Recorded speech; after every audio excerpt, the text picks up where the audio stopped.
It's September the 16th. Let's start this week in style. Well, grab a coffee and let's talk a realistic utopia of a fair society. I presented you yesterday with a list of liberties roles considered basic.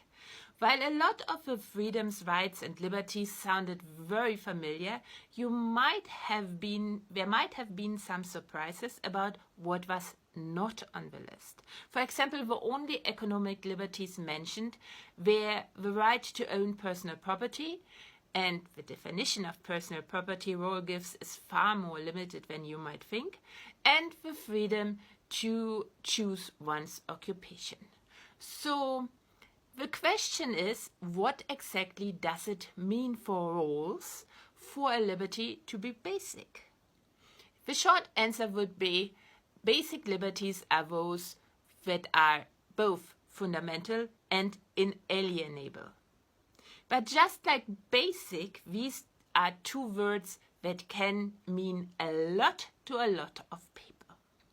Hence, Rawls clarified what he meant by both.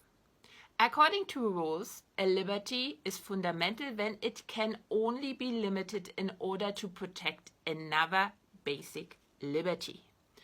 The truth here is, there will always be a huge amount of data each and every individual will use as hypothesis in the generation of their model of the world to fill in the gaps left between the perceptions in order to come up with a to them coherent reality that's unique to them or unique to the subset of the societies they belong to, like a family, a religion, a fandom, or whatever. And others using their unique mix of data will disagree, sometimes disagree vehemently, about the resulting personal morality that stems from the personal data set used. The basic liberties principle calls on all of us to respect each person's freedom to live according to their beliefs. And this comes down to the fact that we must respect that our agreement about what dataset we will all use in our individual word generation process is limited. We didn't find agreement on more, but we found agreement on what we want to use. The parts no agreements have been reached about between all members are free to be filled in as the members desire. The only limit on this freedom is the freedom of others to do the same. Or in other words, your personal data that you choose to fill in what is left in the word generation process to get a coherent story for you might not include provisions or permission structures to force others to use more common data in their word generation process than agreed upon by all members freely. You can't just say because your data that you choose to use says God has told me that we have to live this way, that this data now, because you think there's a higher authority than the will of all of us, has to be used by all of us and force all of us to use this data. And this is logical when you go back to the reason why we consider cooperation as an option in the first place, what requires this alignment of our personal models of the world so that we can agree on common goals. After all, the setting of common goals requires us to know what the problems are, what levers we have to pull to solve these problems, and what levers will be the best. So you require a certain alignment, these decisions. But the reason why we go through the hassle of aligning our individual generation processes is to enable as random searches as possible for all, to enable all to expose themselves to a constant flow of new experiences and informations. And I mean truly new. Nothing that repeats constantly. It again goes back to the fact that we are part of a physical universe. And its laws work on us, on our body, on the material things that have come together to create us. For a certain reason. For the reason so they can fulfill their goals. And all material things in the physical universe seek both their lowest energy state and to be in equilibrium with their surroundings. It doesn't happen if we don't expose ourselves to truly new energy and information on a constant basis. And when we don't do, that makes us sick. Physically, but also mentally. Because we seek these new things. We seek to fulfill our curiosity, to lean into the unknown. Random searches offer the highest payoff, but also represent the highest risk for the individual. A risk that can be offset by cooperation. Cooperation requires some alignment of our individual word generation process, but random searches require a variety of individual models of a world in the group because only people with various individual models of a world will expose themselves to a vast variety of experiences and gather new information that will come to the benefit of all of us, of all members of a group. Hence, alignment and variety must be kept in a balance where all the models of all the members in the group as they are fed with new information from these searches constantly change. It's a totally dynamic system.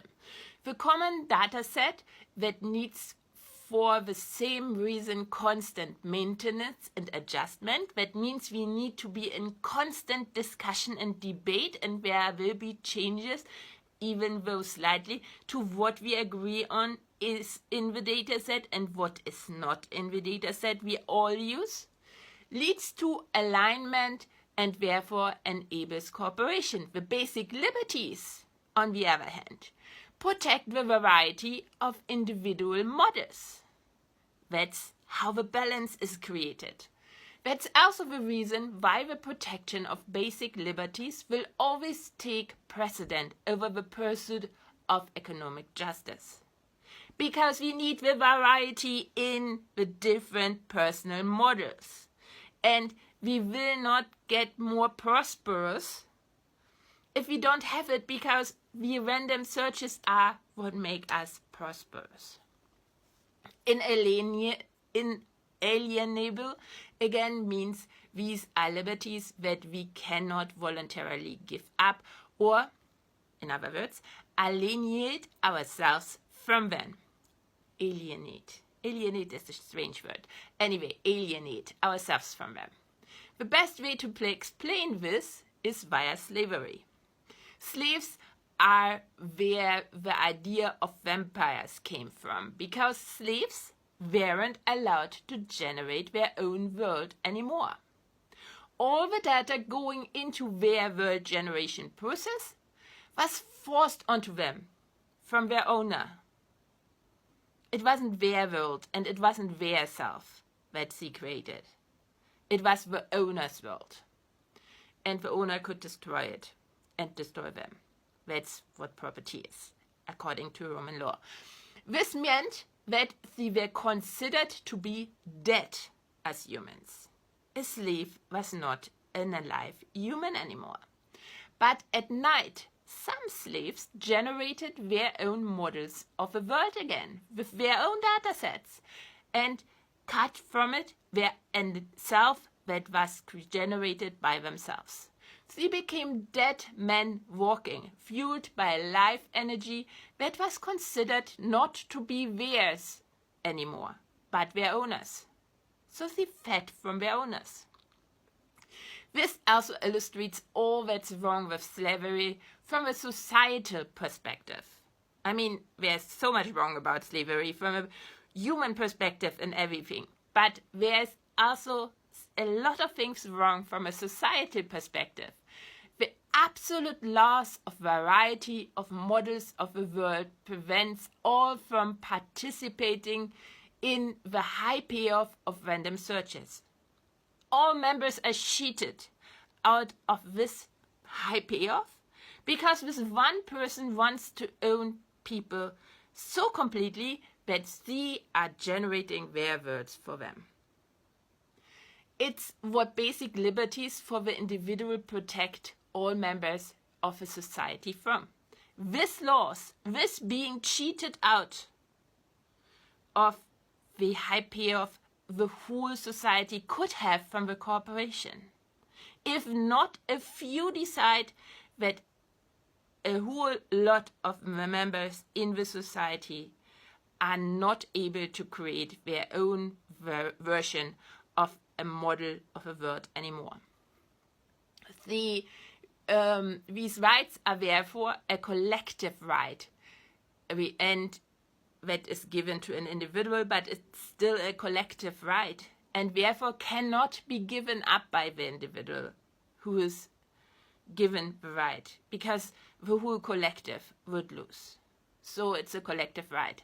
Basic liberties are what collective are in their most basic form, collective liberties. That's what inalienable means. Does it make sense to you? Can you agree with it? Because that's the basic question. Cooperation can only come into fruit when we all agree to it. So we have to think about it, and we have to get an opinion about it. So tell me. I will talk about this some more tonight when I prep dinner, and it is pasta time. I love pasta. And if it's TikTok Live is not for you, we can see each other again tomorrow here at the same place, where I will talk some more about fair societies and how we can really create them. Until then, bye.